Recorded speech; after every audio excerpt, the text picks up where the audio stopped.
This is Renewing Faith Radio with Pastor Jason Gold of Regeneration Calvary Chapel in Sandpoint, Idaho. In your presence, darkness hides.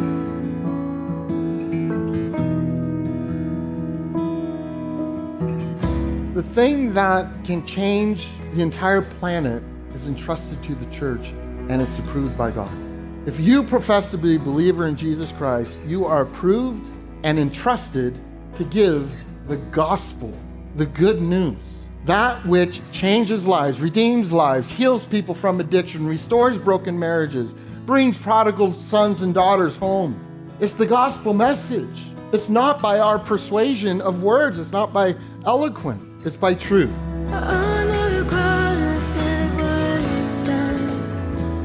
The most powerful force that can change the world is not a political party or some new technology.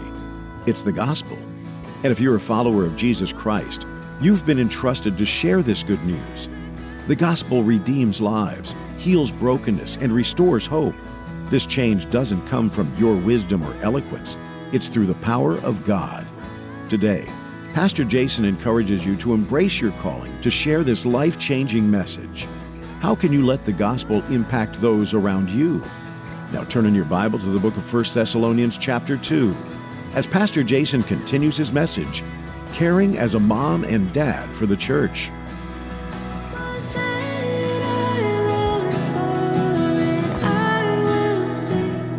When we read here in verse 1 of chapter 2, for you yourselves know, brethren, that our coming to you was not in vain. So right there, Paul is saying, whatever you do, don't do it in vanity. Don't do it out of selfish ambition. For you yourselves know, brethren, that our coming to you is not in vain.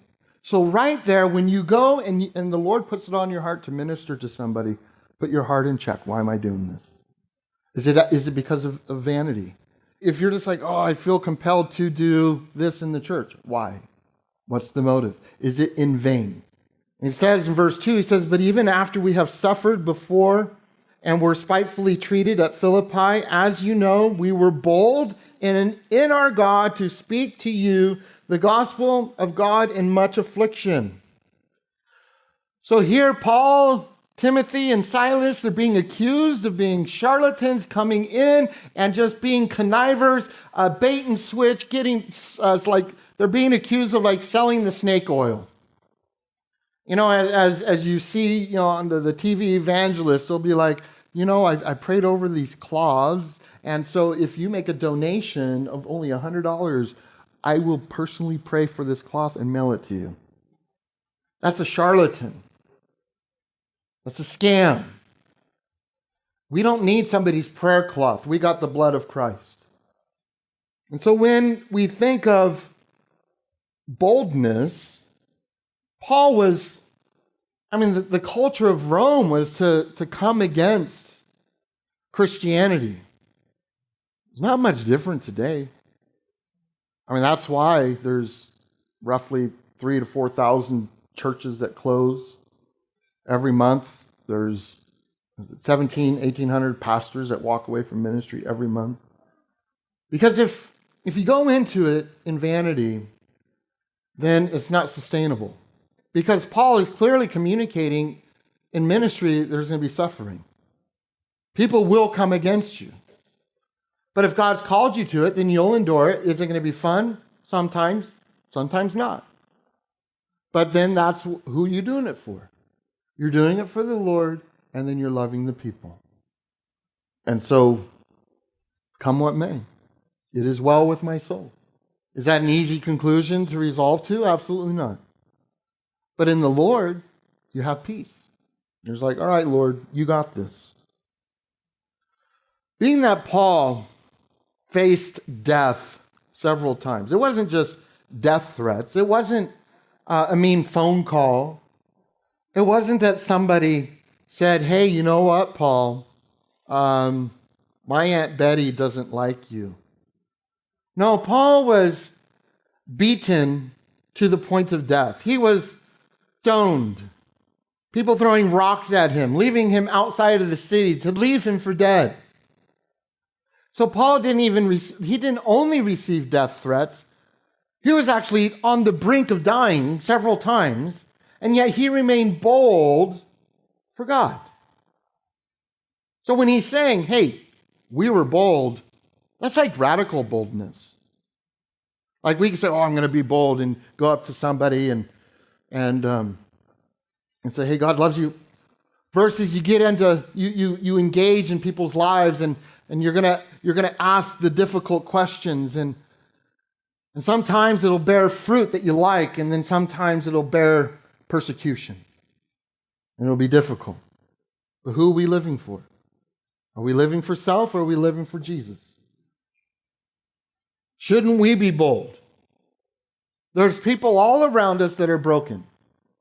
There's people all around us that need a lifeline. There's going to be those in your walk that encourage you, that strengthen you. And there's going to be those that you have to throw the life preserver and say, I got you. You're going to be okay.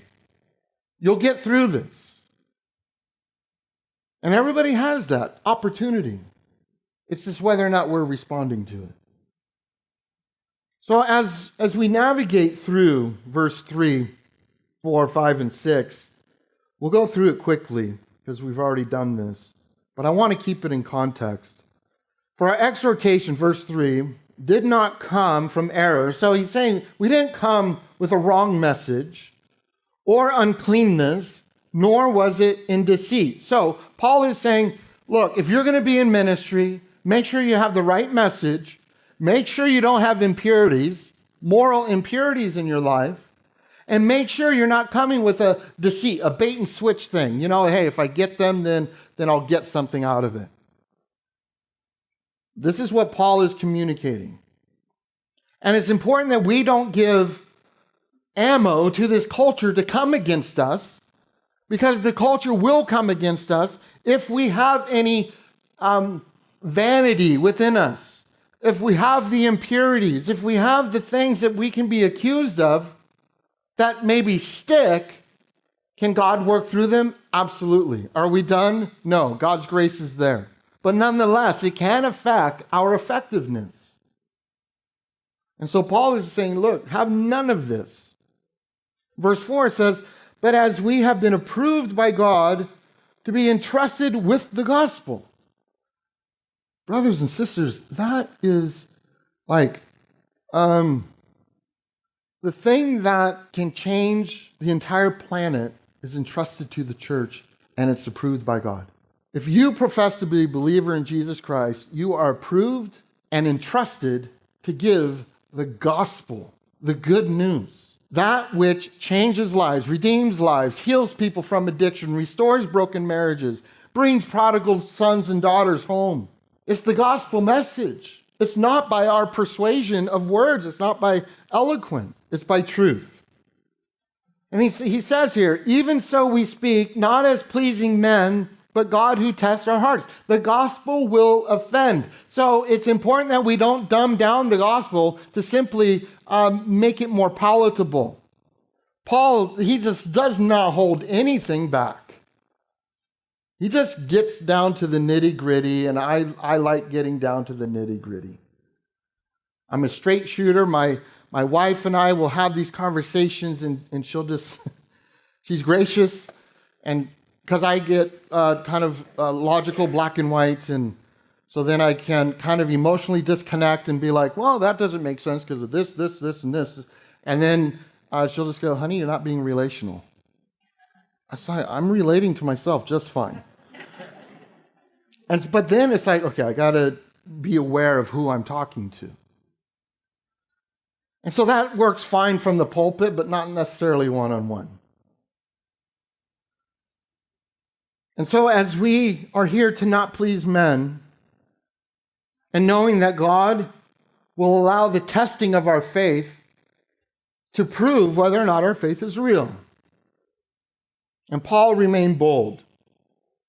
When we think of the entrusting of the gospel, 1 Corinthians, Paul, he's sharing this idea with the Thessalonians. He shares the idea with the Corinthians. He shares this idea with the Galatians. And the Galatians was a region of churches. Corinth, that was one church. Thessalonica, that was one church. Well, in 1 Corinthians 4:1, it says, "Let a man so consider us as servants of Christ, as stewards of the mysteries of God." That word stewards is like you're managing something that is not yours. You're stewarding over somebody else's stuff. And so here we are stewards of the mysteries of God. The gospel is a mystery. That God would send his son, that his son, Jesus Christ, would take off his royal robe and come down as a human in our likeness to relate to us. That's a mystery. I don't know that I would do that.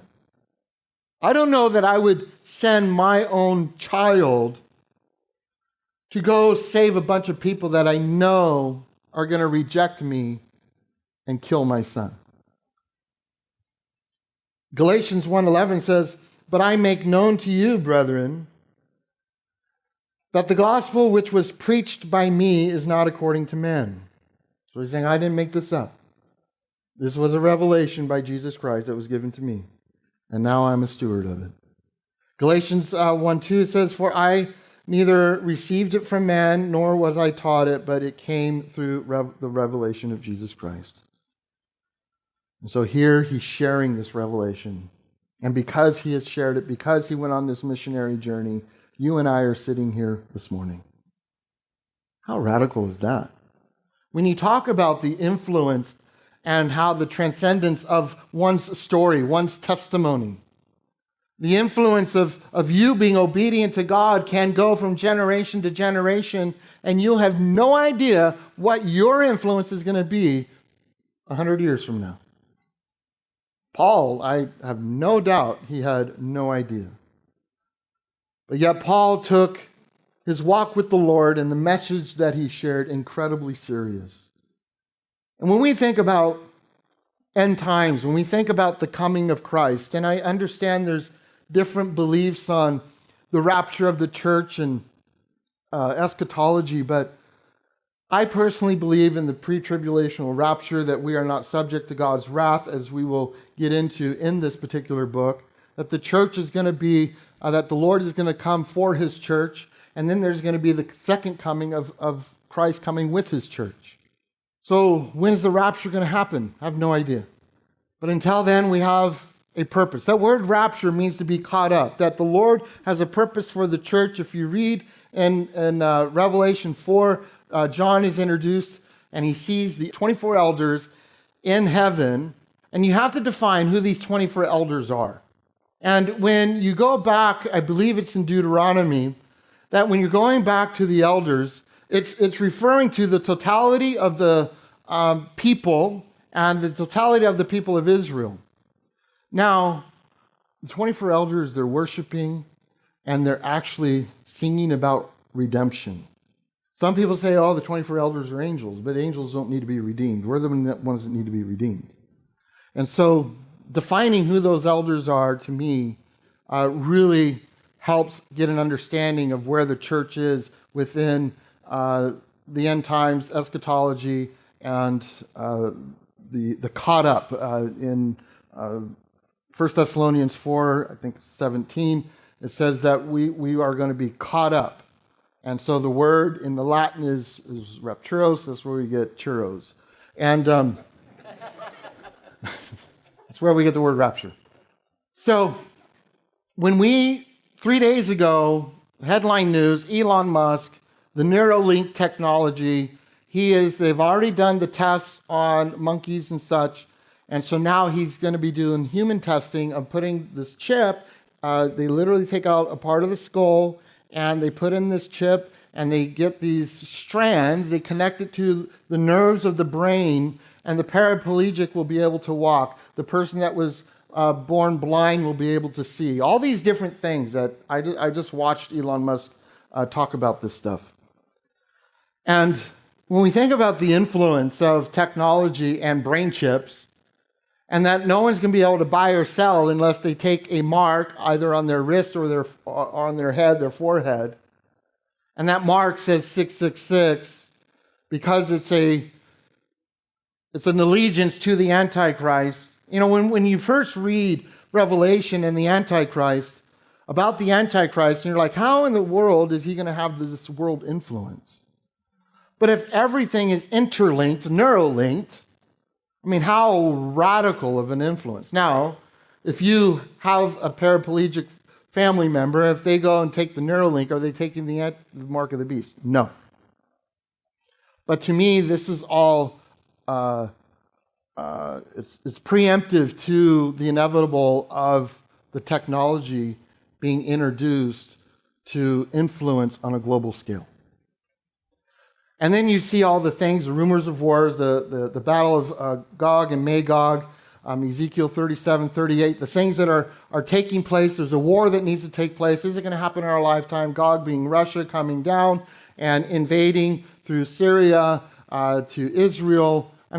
All this stuff is like, oh my goodness. And then you got all the earthquakes and the floods and the fires. And it's like, oh, wow. We need to share the gospel. No one knows the day or the hour, nor does the Son of God know the day or the hour. Only the Father knows. Very similar to a Galilean wedding when the Son goes away to build a place for his bride. I think Jesus said something like, I go to prepare a place for you. And so within the Galilean wedding, the groom goes, prepares a place. The place is done, and he's just waiting for the Father to say, go get your bride. So now we're in this era of grace, is what I call it.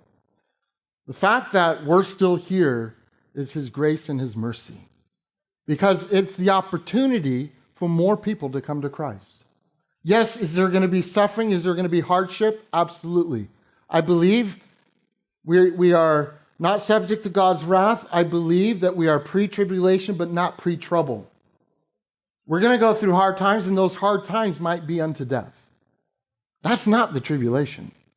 The tribulation in Revelation clearly has God's fingerprint, and you're just like, that is from God. When you think of the tornadoes, and I think it's a F5, and they call that the finger of God. Pfft, that's nothing compared to what the tribulation is going to be like. So we need to take the message serious. All right, so he says, verse 5, for neither at any time did we use flattering words, so he wasn't trying to tickle the ears to please men, as you know, nor a cloak for covetousness. So these are the do nots. These are, hey, if you're in ministry, which we all are, these are the do nots. Don't use flattering words. Don't try to stir up covetousness. He says, nor did we seek glory from men, either from you or from others, when we might have made demands on the apostles, as apostles of Christ. So he's talking about, hey, as apostles, we are teaching the word, therefore we have the right to be provided by those that are being taught by the word. But he's saying, because of all the charlatans that are coming through here, we don't want to take that accusation, and so we'll make tents, and we'll still be here to minister to you. And so here we have this letter of exhortation, this encouragement to the church to not rely upon man's understanding or wisdom or intellect of God's doings and salvation and the gospel message. It's not about our creativity, it's about the simplicity of the gospel message. Paul talks about this. Remind you, Paul, in Acts, we're told that this man Saul, he was so educated that Gamaliel, who was one of the main Sanhedrin dudes, and that was the religious leaders, the Sanhedrin. And Gamaliel said this about Paul. He says, he goes, there's nothing else I can teach him, and Paul has read every single book that there is to read. So Paul understood philosophical issues. He understood the science of the time. He understood religion. And yet this is what Paul says to the church of Corinth, where when you think of Greek mythology, there is this aspect of the creativity of philosophy, and the Greeks were notorious for it. Well, in 1 Corinthians 2:1, he says, and I, brethren, when I came to you, did not come with excellence of speech or of wisdom, declaring to you the testimony of God. So he's saying, look, I didn't even exercise my excellence of speech. I didn't come in here to persuade you with how well I can speak. He says, for I determined not to know anything among you except Jesus Christ and him crucified. So he had to relearn. He had to relearn to discard those things that just didn't matter. That he's not going to try to scientifically prove God or disprove God. He's going to simplicity bring the gospel of truth. And he says, I was with you in weakness and fear. And so here we see this vulnerability because Paul was a man's man. He was going chasing after Christians. And now he's saying, I was with you in meekness and fear and in much trembling, and my speech and my preaching were not with persuasive words of human wisdom. He had that human wisdom and he didn't use it, but in demonstration of the Spirit and of power, because Paul recognized the power of God. He recognized the changing work of the Spirit of God, that what God can do in and through a person's broken life. And it's not by the wisdom of man, but it is through the power of God. Verse 5, it says that your faith should not be in the wisdom of men, but in the power of God. Look, talking about heady things is fine. But when you're going to share the gospel with somebody, and they start to get all philosophical with you and start to talk science, and if you feel like you're in over your head, Paul is just saying, I just preached the gospel. I brought it back to Jesus. I brought it back to there's a God that loves you and he died for you. And all of your questions that you have philosophically and scientifically, he'll take care of those. But have you shored up the issue of eternity? Everybody's going to face it. You just bring it back to the gospel. So but we could get all intimidated when somebody talks very intellectual. And it's like, I don't even know what to say. Jesus died for you, bro. So everything hinges on this life-changing truth. Because it's God's message, it's not ours. That should shore up our faith. It's his message. We're just a conduit. We're not responsible for the results. We are just throw the seed, sow the seed, water the seed. Sometimes you get to harvest it. Somebody else will come in and water it and harvest it. We don't know. But nonetheless, we are to be faithful. Because this is the message that saves people from damnation. And so, yes, it should prick at our hearts when we think of family members, when we think of friends that don't know the Lord. And if you feel called to ministry, guess what? You will get beat up. Maybe not physically, but emotionally, you will get beat up. The enemy will spiritually try to beat you up and discourage you. But if God's called you, you'll resolve to, you know what, Lord? Whatever you have. If you want to take me out of the ministry, that's fine. If you want me to do this, that's fine. Because it's not my ministry, it's not your ministry, it's his ministry. And so knowing that the attacks will come, don't give fuel to the fire. Don't use flattery words. Don't be deceitful. Don't live an immoral life. Because the enemy will use them. And it will affect our testimony. It could disqualify our testimony. It's all said and done if we fall into sin and let's say you've been doing some ministry and then you messed up and you had a lapse of judgment and it's all done. No. There's God's grace. There's restoration. Whether you're at the grocery store or in your office, we're delighted you took us along with you. Here on Renewing Faith Radio, Pastor Jason Gold has been pulling biblical wisdom out of the New Testament book of 1 Thessalonians. This is one of the many letters Paul wrote during his missionary journeys. It's no secret that there are those individuals in society who go against cultural norms, right? Christians are no exception. How often does persecution and a general dislike of the Christian faith rear its ugly head? It seems that the pursuit of holiness and the decision to follow Jesus seems threatening to those on the outside looking in. So when you experience mistreatment for what you believe, remember 1 Thessalonians and the words of Paul. Stay true, remain rooted, keep your resolve and persevere. because the reward you have in the end will far outweigh your experiences of mistreatment now. Did you enjoy today's message? Were you hoping to hear more? We thought so. And that's why you should go to renewingfaithradio.com right now. There you'll find more content for your listening pleasure. Look for the recent broadcasts link at the top of the page. We'd also like to draw your attention to our mobile app. This enables you to listen anywhere your day takes you. Be sure to download it before navigating away from renewingfaithradio.com. That's all the time we have for today.